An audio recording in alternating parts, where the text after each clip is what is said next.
দেশের অর্থমন্ত্রীর কাছে লোকসভা নির্বাচনে লড়ার পর্যাপ্ত টাকা নেই। সম্প্রতি এমনটাই দাবি করেন নির্মলা সীতারামন।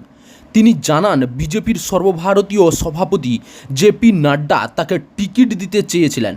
অন্ধ্রপ্রদেশ কিংবা তামিলনাড়ু থেকে তাকে দাঁড়ানোর প্রস্তাব দিয়েছিল দল, তবে অর্থমন্ত্রী তা ফিরিয়ে দেন।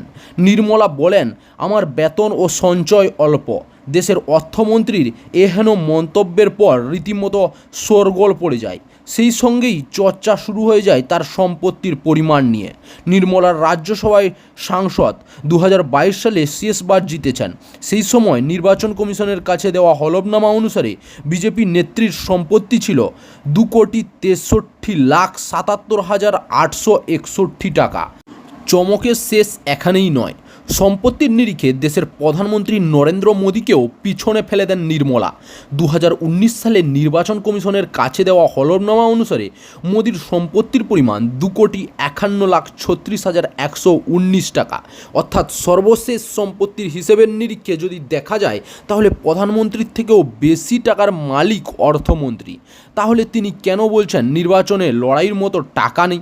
রাজনৈতিক বিষয়ের সম্বন্ধে ওয়াকিবহল কম বেশি প্রত্যেকেই জানেন, কোনো প্রার্থী নিজের সঞ্চিত টাকা ভোটে লড়াই করে না। দলের তরফ থেকেই সাধারণত তার খরচ বহন করা হয়। বিজেপির মতো সর্বভারতীয় দলের ক্ষেত্রেও অন্যথা হয় না। কিন্তু তা সত্ত্বেও নির্মলা দাবি করেছেন তার কাছে ভোটে লড়ার মতো অর্থ নেই। তবে শুধুমাত্র পর্যাপ্ত টাকা না থাকাই নয়, নির্মলা নির্বাচনে না দাঁড়ানো আরও বেশ কিছু কারণ জানিয়েছেন। বিজেপি নেত্রী বলেন, তামিলনাড়ু হোক বা অন্ধ্রপ্রদেশ, আমি যেখান থেকেই দাঁড়াই না কেন, নির্বাচনে জেতার জন্য বেশ কিছু মাপকাঠি আছে। প্রশ্ন হচ্ছে, আমি কি সেখানকার ধর্ম অথবা গোষ্ঠীর মানুষ? আমি বলবো না, আমার মনে হয় না আমি ওটা করতে পারবো। অর্থমন্ত্রীর এই বক্তব্য ঘিরেই দেখা গিয়েছে একাধিক প্রশ্ন। রাজ্যসভার সাংসদ নির্মলা কি লোকসভা ভোটে দাঁড়াতে ভয় পাচ্ছেন? দলের নেত্রী অর্থভাবের কথা শুনেও কি বিজেপির কেন্দ্রীয় নেতৃত্বের তরফ থেকে সহায়তার কোনো প্রস্তাব আসেনি? দেখা দিয়েছে এমনই নানান প্রশ্ন।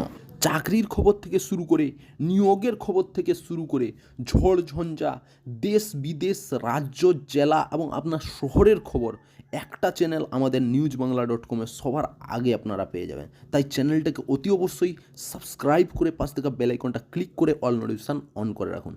জয় হিন্দ, জয় ভারত।